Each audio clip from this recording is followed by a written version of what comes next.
نحمده ونصلي على رسوله الكريم اما بعد فاعوذ باللہ من الشیطان الرجیم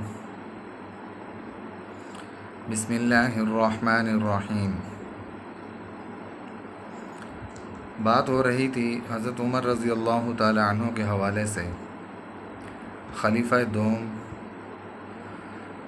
اور فاتح بیت المقدس۔ تو انہوں نے مسلمانوں کو طرز زندگی دیا، حضرت عمر بن خطاب رضی اللہ تعالی عنہ نے، جس طریقے سے پچھلی ویڈیوز میں بتلایا تھا آپ حضرات کو کہ آدھی سے زیادہ دنیا کے مالک تھے حضرت عمر بن خطاب رضی اللہ تعالی عنہ، مسلمانوں کے بادشاہ تھے، لیکن زندگی گزارنے کا طریقہ جو تھا اس سے یہ کہ امت کو جو سبق ملتا ہے، کوئی بھی انسان اس چیز کا تصور نہیں کر سکتا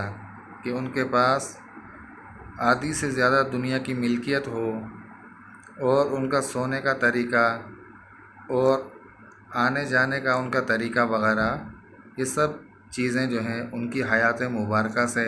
آپ حضرات جو ہے اقتباس کر سکتے ہیں، لے سکتے ہیں۔ یعنی جیسے پچھلی ویڈیوز میں بتلایا کہ اب وہ بادشاہ ہیں مسلمانوں کے، لیکن سواری ایک ہے، تو کبھی یہ کہ اپنے غلام کو سوار کراتے ہیں سواری پر، اور کبھی خود سوار ہوتے ہیں۔ ان کا لباس جو ہے وہ کوئی شاہانہ لباس نہیں، بلکہ وہ ایک اون کا کپڑا پہنا ہوا جس کے اوپر 12 یا 14 پیون لگے ہوئے ہیں، اور بیت المقدس کو فتح کرنے جا رہے ہیں۔ یہ مسلمانوں کا طرز زندگی کہ ایک سادگی کے اندر بھی اللہ تبارک و تعالیٰ نے کتنی خوبصورتی رکھی ہے۔ انسان کے افعال و کردار اچھے ہونے چاہیے، خواہ لباس کیسا بھی ہو انسان کے تن پر۔ کوئی بھی ذی عقل انسان یا باشعور انسان کے لباس کو اتنا جج نہیں کرتا جتنا کہ انسان کے کردار کو جج کیا جاتا ہے، یا انسان کے کردار کو، افعال کو،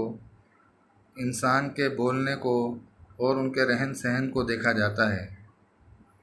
خواہ کتنی سادگی کیوں نہ ہو۔ تو حضرت عمر بن خطاب رضی اللہ تعالی عنہ نے شاہانہ زندگی کو چھوڑا۔ آپ صلی اللہ علیہ وسلم، سیدنا صدیق اکبر رضی اللہ تعالی عنہ، ان دونوں اپنے دوستوں ساتھیوں کی حیات طیبہ کو دیکھتے ہوئے، وگرنہ تو یہ کہ جس انسان کے پاس اتنا کچھ ہو، آدھی سے زیادہ دنیا کا وہ مالک ہو، بر اعظموں کا مالک ہو، اور وہ شاہانہ زندگی کو چھوڑ کر ایک عام سادہ سی زندگی گزارے، تو یہ کہ اللہ تبارک و تعالیٰ کا ڈر اور خوف ان کے دل میں تھا۔ حقیقت میں انہی لوگوں نے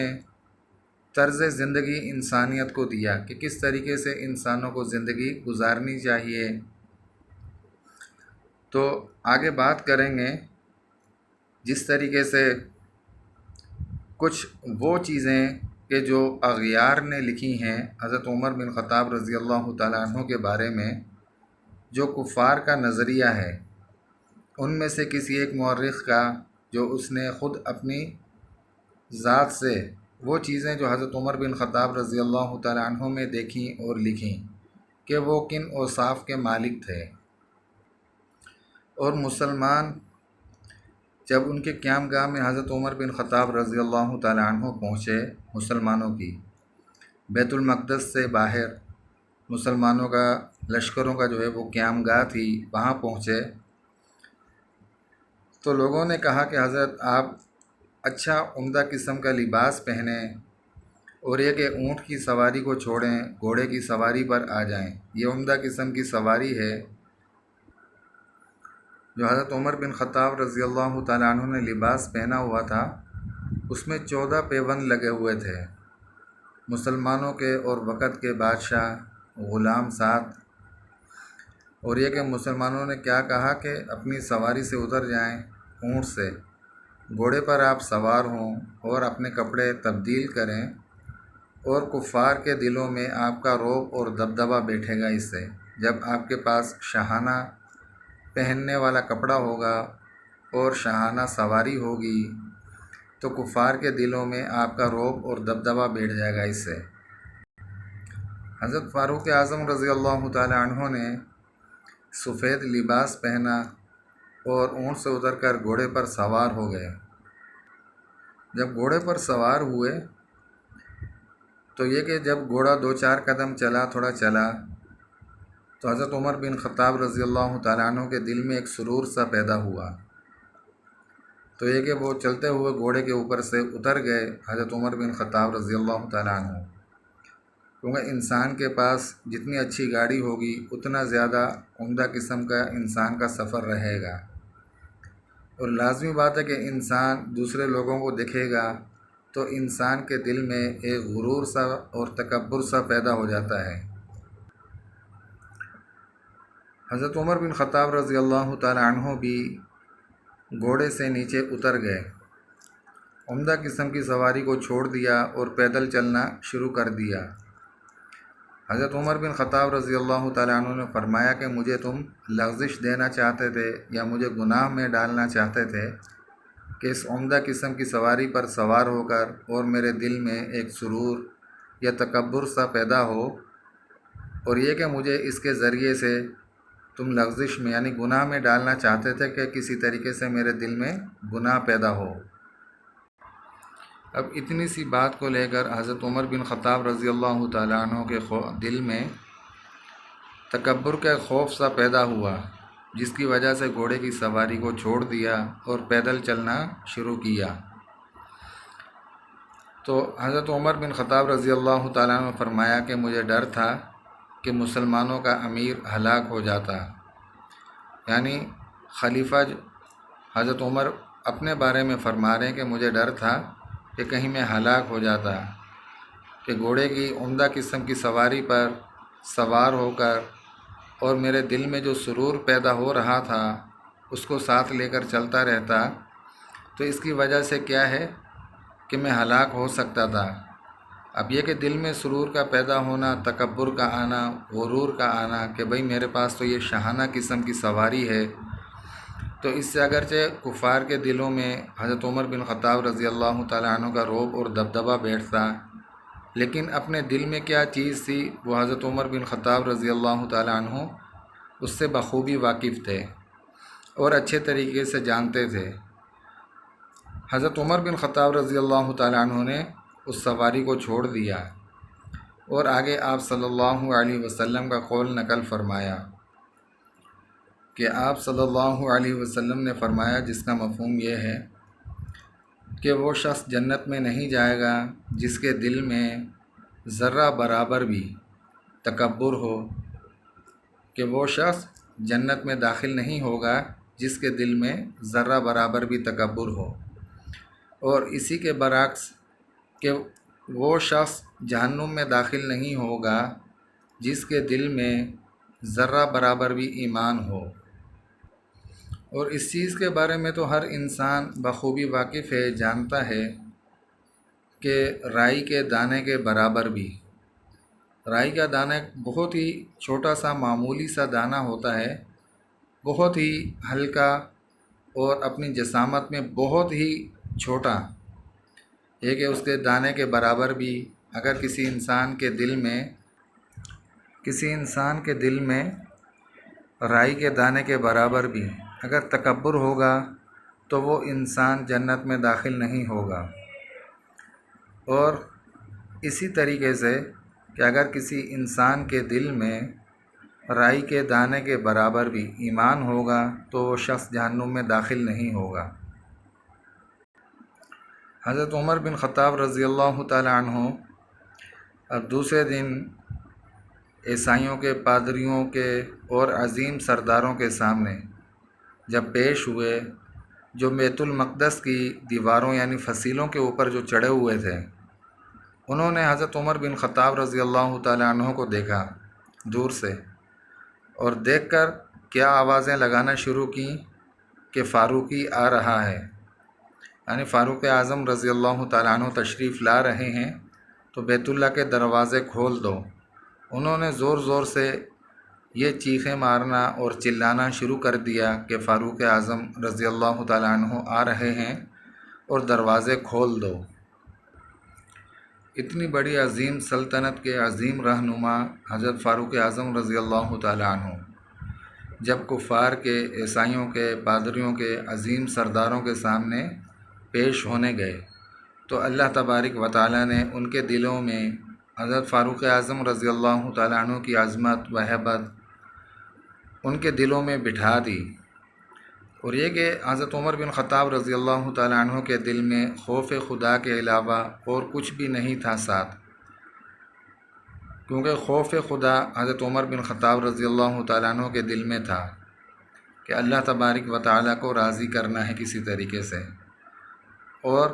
ڈرنا بھی جو ہے وہ صرف اللہ تبارک و تعالیٰ ہی کی ذات سے ہے، کسی اور سے نہیں۔ کپڑوں پر لگے ہوئے پیبند ایک دوسرے کے ساتھ 14 پیبند لگے ہوئے تھے۔ عظیم دنیا کا بادشاہ تھا، عظیم انسان تھا کہ جس نے شاہانہ زندگی کو چھوڑا صرف خوف خدا کی وجہ سے کہ اس دنیا کے اندر ہمیشہ نہیں رہنا۔ آدھی سے زیادہ دنیا کا مالک، یہ کہ کس طریقے کا سفر اور کس طریقے کا لباس، تو اللہ تبارک و تعالیٰ نے بھی عظمت اور ہیبت جو ہے ان کی کفار کے دلوں میں بٹھا دی۔ واقعتاً تاریخ میں ایسا انسان یہ کہ کہیں اور نہیں ملے گا، یہ کہ اسلام لانے سے پہلے یہ کیسے تھے اور اسلام لانے کے بعد کس طریقے سے عظیم انسان بنے، تو اللہ تبارک و تعالیٰ کے نزدیک بھی ان کی کتنی زیادہ عظمت اور اہمیت تھی کہ جس کی وجہ سے اللہ تبارک و تعالیٰ نے کفار کے دلوں میں حضرت فاروق اعظم رضی اللہ تعالیٰ عنہ کی عظمت اور ہیبت کفار کے دلوں میں بٹھا دی پہلے سے، کہ وہ فصیلوں پر چڑھے ہوئے ہیں، ان کا علاقہ ہے اور سب کچھ ہے ان کے پاس، لیکن اس کے باوجود بھی بغیر قتال کیے، بغیر لڑائی کیے، زور زور سے چیخنا چلانا شروع کر دیا انہوں نے فاروق اعظم رضی اللہ تعالیٰ عنہ کو دیکھ کر کہ فاروق اعظم رضی اللہ تعالیٰ عنہ آ رہے ہیں، دروازے کھول دو۔ اور معتبر جو مورخ ہے یہ لکھنے والا، تو اس نے یہی لکھا کہ یہی وہ لوگ ہیں جن کی وجہ سے اللہ تبارک و تعالیٰ نے قرآن پاک کی یہ آیت من اتبع الذکر وخشی الرحمن بالغیب فبشرہ بمغفرۃ واجر کریم نازل فرمائی۔ یہ تو کفار کا عقیدہ اور نظریہ حضرت فاروق اعظم رضی اللہ تعالیٰ عنہ کے بارے میں، تو آپ صلی اللہ علیہ وسلم نے بھی فاروق اعظم رضی اللہ تعالیٰ عنہ کے بارے میں فرمایا کہ جس راستے سے عمر گزرتا ہے شیطان وہ راستہ چھوڑ دیتا ہے۔ آج بھی کتنے لوگ ہیں جو اس نام سے، جو اس ہستی سے بغض و عناد رکھتے ہیں، اور یہ کہ ان کے اوپر کیچڑ اچھالتے ہیں، اس نام سے نفرت کرتے ہیں، لیکن در حقیقت اللہ تبارک و تعالیٰ نے اس نام کے اندر ایسی جلالیت رکھی ہے جیسی کہ حضرت عمر بن خطاب رضی اللہ تعالیٰ عنہ کے اندر تھی۔ جتنے بھی عمر اس دنیا کے اندر گزرے ہیں، خواہ ملا محمد عمر ہو یا عمر بن عبدالعزیز یا عمر بن خطاب رضی اللہ تعالیٰ عنہ، تو اللہ تبارک و تعالیٰ نے ایسے لوگوں سے دین کے کام لیے اور ان کی ذات کی ہیبت اور ان کی عظمت اللہ تبارک و تعالیٰ نے ان کے مخالفین کے دلوں میں بٹھائی ہے۔ اور یہ کہ ہر مسلمان کو سوچنا چاہیے کہ ان کی کتنی بڑی ایک تعظیم ہے، اور جیسے ہی نئے سال کا آغاز ہوتا ہے تو انہی کے شہادت سے آغاز ہوتا ہے۔